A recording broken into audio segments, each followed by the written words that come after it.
Railroading, est-ce une façon pour le MJ de dire à ses joueurs qu'il a des meilleures idées que eux?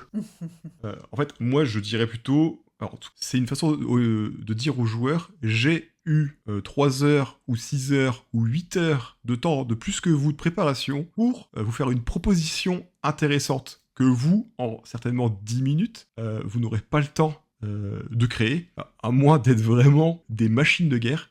Et en plus, vu que c'est moi qui connais l'univers, par du temps, ça risque, tout ce que je vous propose, ça risque de rentrer en résonance avec tout l'univers, donc ça va être superbe. Mais c'est clairement pas une envie de contrôle normalement. Après, c'est pareil, il y a toujours des dérives, il y a toujours des MJ qui sont...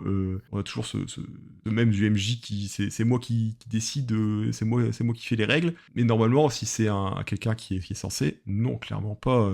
Et en plus, de toute manière, c'est vrai que ça risque d'être de toute manière mieux que ce que le joueur va proposer en 10 minutes. Hein. Si ça a été travaillé, je suis désolé, il y a de grandes chances. Effectivement, si on a un MJ avec un ego trip, voilà,